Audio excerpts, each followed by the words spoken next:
ओम यजुर्वेद अध्याय 34 मंत्र 57। ओम प्रनूनम ब्रह्मणस्पति मंत्रम वदति ऊक्थ्यम यस्मिन् इंद्रो वरुणो मित्रो अर्यमा देवा वोकांसि चक्रे। प्रनूनम ब्रह्मणस्पति। ब्रह्मणस्पति प्रथमा एक वचन कर्ता कारक, प्राउपसर्ग, नूनम निश्चय ही अव्यय। ये ब्रह्मणस्पति, ब्रह्मन का अधिपति, ब्रह्म अर्थात वृद्धिशील वृद्धिकर्ता, पहले भी हमने चर्चा की है। उसका अधिपति, उसका ईश्वर, जो वृद्धिशील है, वृद्धिकर्ता है, उसका जो ईश्वर है, उसका अधिपति है, वह निश्चय ही मंत्रम वदति उक्थ्यम, मंत्रम मंत्र को, वदति बोलता है, उक्थ्यम वाणी। उक्त, हाँ ये थोड़ा सा जटिल प्रयोग है, समझने योग्य है, इसे थोड़ा समझना होगा। उक्थ्यम का अर्थ वाणी ही सामान्यता किया जा रहा है। जैसे हम लोग एक शब्द बोलते हैं उक्ति। उक्ति का अर्थ क्या है? कथन, जो कुछ कहा जाए, जो बोला जाए, वही उक्ति हम कहते हैं। अब उक्ति शब्द कैसे बना, जरा इस पर विचार करें तो लगता है ये तो कुछ टेढ़ा विषय है, कुछ जटिल मामला है।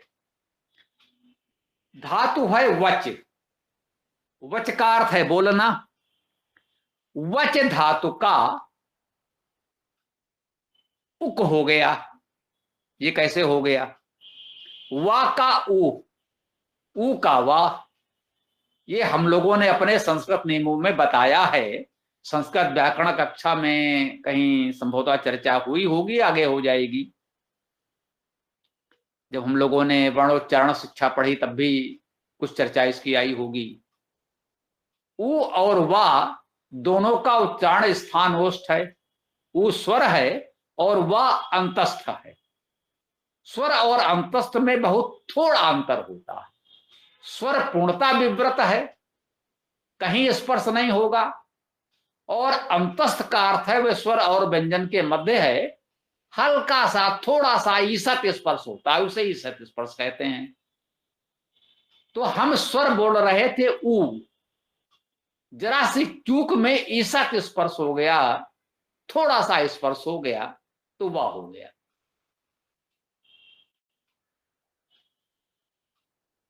अब वह बोलना चाहते थे, जो ईसत स्पर्श करना चाहते थे, उतना भी नहीं हुआ तो ऊ हो गया। आप कह सकते हैं भाई ये तो कोई बात नहीं हुई, आप सही बोलिए, शुद्ध बोलिए। इस तरह से भूल चूक क्यों होनी चाहिए, शुद्ध उच्चारण क्यों हो गया?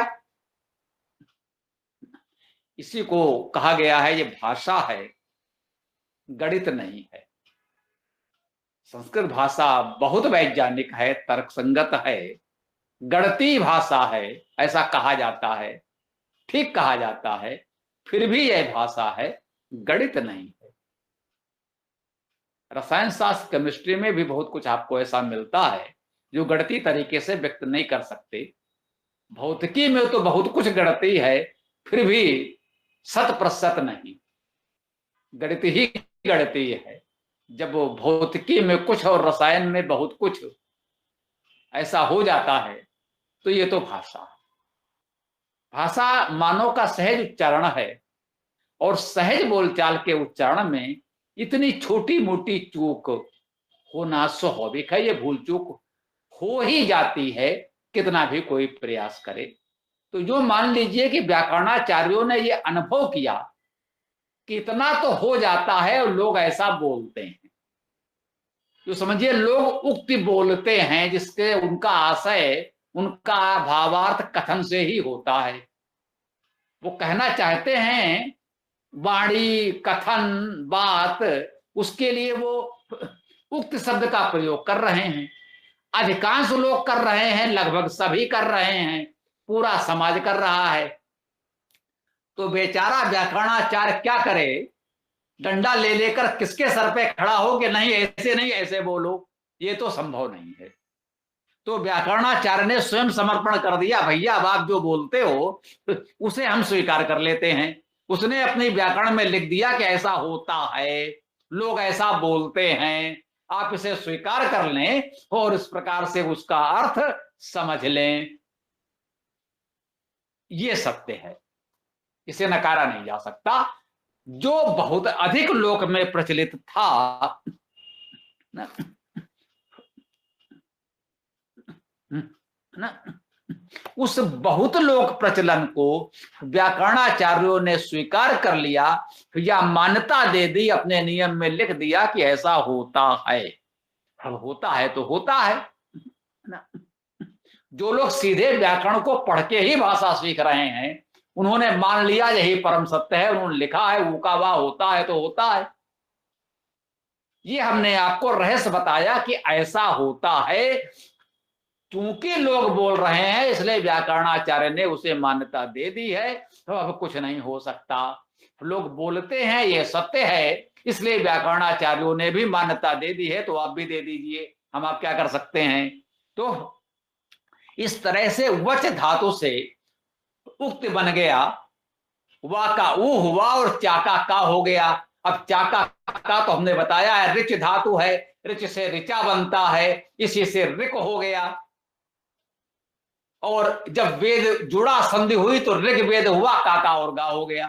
चा से का हुआ, का से गा हो गया। तो ये संधि के नियम है। संधि के नियम का आशय यही समझें कि मूल शब्द तो ऋच धातु थी, ऋचा बोलते थे, वहां तक ठीक था, लेकिन अब लोग ऋक बोलते हैं तो क्या करें। सबको व्याकरणाचार्य जी कैसे समझाए कि नहीं ऋक मत बोलो ऋच बोलो। उन्होंने स्वीकार कर लिया भैया ऋच को ऋक भी बोला जाता है। अब वेद की संधि करके ऋग्वेद बोलते हैं, सब बोलते हैं। अब कोई व्याकरणाचार्य कहे नहीं ऋग्वेद नहीं होता, ऋच वेद बोलो, तब तो भाई बहुत कठिनता क्लिष्टता उत्पन्न हो जाएगी, समाज में बड़ी समस्या आ जाएगी। तो क्या हुआ, व्याकरणाचार्यों ने स्वीकार कर लिया भैया ऋग्वेद आप बोलते हो तो बोलो, होता है तो होता है, हम क्या कर सकते हैं। ऋग्वेद को मान्यता दे दी गई। इसे क्या कहा गया, इसे बताया गया ये संधि के नियम हैं। लोक प्रचलन में इन शब्दों की संधि होने से ऐसा परिवर्तन हो जाता है। तो इसको इस प्रकार हमें स्वीकार करना पड़ेगा। तो जैसे वच धातु से उक उक्ति बन गया, वैसे ही ये उक्त्यम भी बना है, इसको समझना पड़ेगा। सामान्यता लिखे होंगे हम भी, उक्त्यम कैसे बना, वच धातु से। अब आप कहेंगे वच धातु से उक्त्यम कैसे बन गया। तो अब ये प्रक्रिया हमने आपको जो यहां इतनी समझाई, ये वेद व्यास में इतने विस्तार से तो हर शब्द को नहीं लिखा जा सकता था, वो संभव ही नहीं था। तब तो वेद भाष जो है पूरे बहुत बड़ा हो जाता, संभव नहीं होता उसे प्रकाशित कर पाना। इसी को कहते हैं गुरु शिष्य की आवश्यकता होती है, परस्पर मिले। पुस्तकों से सब कुछ नहीं हो पाता, क्योंकि पुस्तकों में सब कुछ लिखना व्यवहारिक रूप से संभव नहीं हो पाता। तो इस तरह से वच धातु से ही ये उक्त्यम शब्द बन गया। इसका अर्थ भी है वाणी बोलने योग्य। मंत्रम वदति उक्त्यम, उक्त्यम अर्थात बोलने योग्य, मंत्रम मंत्र को, वदति बोलता है। कौन बोलता है, ब्रह्मणस्पति, जो वृद्धिशीलों का अधिपति है, जो पूरे समाज की वृद्धि करने वाले हैं उनका भी अधिपति है, प्रमुख है, वह बोलने योग्य मंत्र को बोलता है। ये मंत्र ही बोलने योग्य हैं, उनको वो बोलता है जो समाज का प्रमुख है, समाज के प्रमुख लोगों का भी अधिपति है, समाज के वृद्धि करने वालों का अधिपति है, वह बोलता है। और आगे कहते हैं यस्मिन, यस्मिन अर्थात जिसमें, ये सर्वनाम है। यस्मिन इंद्रो, इंद्र, इंद्र का क्या अर्थ है? परम ऐश्वर्यवान परमेश्वर। कैसे है हमने बताया है। इद इंद्र धातु है जिसका अर्थ है ऐश्वर्य होना, परम ऐश्वर्य होना। इंद्र शब्द का अर्थ हो गया परम ऐश्वर्यवान। परम ऐश्वर्यवान को ही हम जोड़कर कह देते हैं परमेश्वर। परम और ऐश्वर्यवान अर्थात ईश्वर, परम ईश्वर अर्थात परमेश्वर। तो इंद्र का शाब्दिक अर्थ है परमेश्वर। ये नहीं कह सकते कि इंद्र परमेश्वर है। इंद्र कोई अलग नहीं है जो परमेश्वर है। इंद्र का शाब्दिक अर्थ ही परमेश्वर है। इंद्र और परमेश्वर पर्यायवाची हैं। इसको इस प्रकार समझें। इंद्र अर्थात परमेश्वर। वरुण अर्थात वर्ण करने योग्य, व्रीवर्ण करना धातु है। वरुणो वह वर्ण करने योग्य है। इंद्र अर्थात परमेश्वर वह कैसा है? वह वरुण अर्थात वर्ण करने योग्य है। वह मित्र है हमारा, वो हम सबका मित्र है, हम सबसे स्नेह करने वाला, प्रीति करने वाला है। वह अर्यमा है, रीगत्यर्थक धातु है, उससे अर्यमा शब्द बना। अर्यमा का अर्थ ही हो गया प्रगति। वह स्वयं प्रगत स्वरूप है, प्रगतिशील है, हम सबको प्रगति देने वाला है, वह इंद्र। अब कह रहे हैं देवाह, देवगण, ये बहुवचन में आया।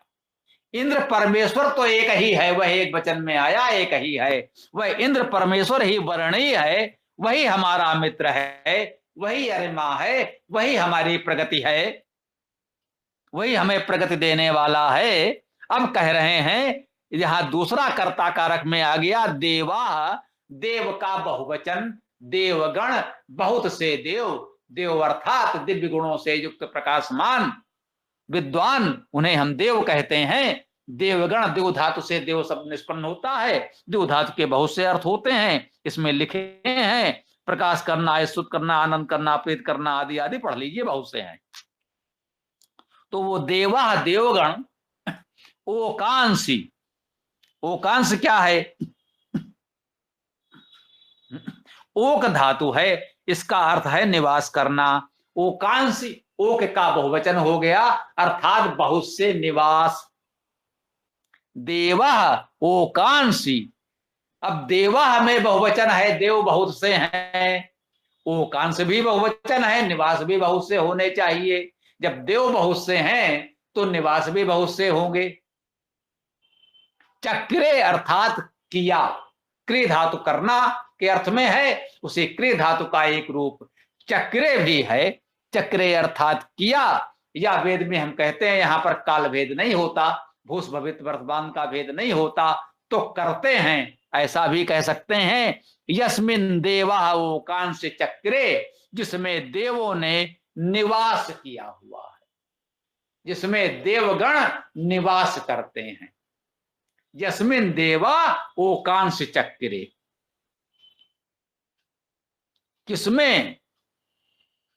जो ऊपर बताया, प्रनूनम ब्रह्मणस्पति मंत्रम वदते उक्त्यम, जो ब्रह्मणस्पति है वह बोलने योग्य मंत्र को बोलता है, वह बोलने योग्य मंत्र को बोलता है। और तस्मिन अर्थात उसमें, उस मंत्र में, संभवतः ये तस्मिन सर्वनाम है, उस मंत्र के लिए आया है। तो कह रहे हैं यस्मिन अर्थात जिसमें, अर्थात जिस मंत्र में, जो मंत्र बोलते हैं उस मंत्र में देवगण निवास करते हैं। वो देवगण, उनके लिए कहा गया इंद्रो वरुणो मित्रो, जिनमें ये गुण हो ना, ऐसे गुणों से युक्त देवगण, जो इंद्र हैं परमेश्वरशाली हैं, परमेश्वर देने वाले हैं, जो वरुण है हमारे लिए वर्णी है, वर्ण करने योग्य हैं, जो हमारे मित्र हैं, ऐसे सब देवगण इन मंत्रों में निवास करते हैं। इन वेद मंत्रों को आप अपना लीजिए, इन बोलने योग्य वेद मंत्रों को आप बोलिए, तो आप भी ब्रह्मस्पति हो जाएंगे। और इन मंत्रों में ऐसे ऐसे देवगण निवास करते हैं। जब आप इन मंत्रों को बोलेंगे, इसका अर्थ यही हुआ, इन गुणों से युक्त दिव्यता, जो देवत्व है वो आप में भी आ जाएगा। आपका जीवन भी देवत्वमय हो जाएगा। आप में ये देवत्व का निवास होगा। हमारा हृदय, हमारा जीवन इस देवत्व से भर जाएगा और हम भी उस देवत्व को प्राप्त हो जाएंगे।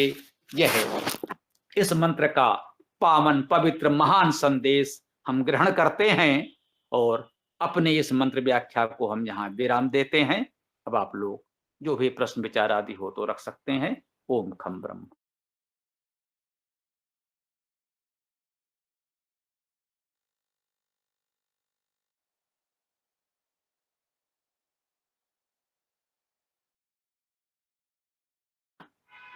किसी को कुछ नहीं कहना है तो आज की चर्चा को हम लोग यहाँ विराम दें, आज के सत्र को विराम दें। कल रविवार है तो कल रविवार को प्रातःकाल 11 बजे विशेष साप्ताहिक सत्र होगा। उसमें सनातन धर्म से संबंधित कोई भी प्रश्न कर सकते हैं।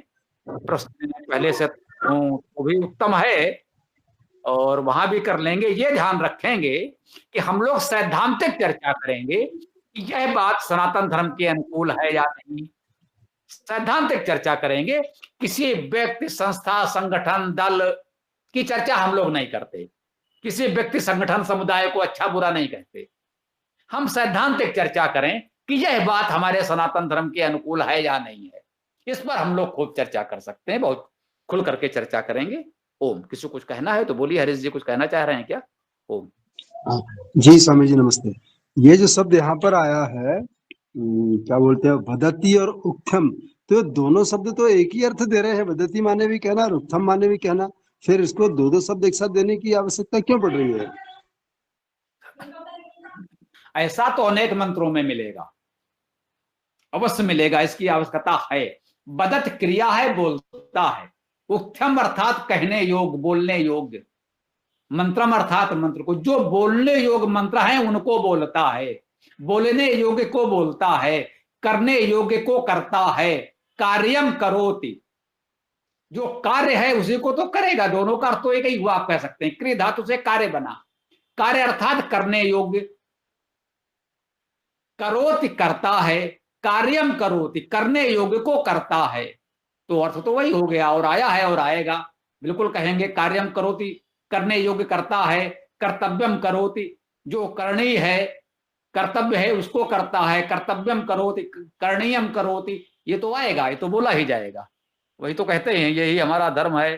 धर्मम धारयति, जो धर्म धारण करने योग्य है उसे धारण करता है। तो ये तो प्रयोग होंगे। ओम। तो आचार्य जी, इसको ऐसा समझा जाए कि मतलब ये जो एक तो आपने बताया कि वदति क्रिया हो गया, तो उक्थम क्या संज्ञा में जाएगा?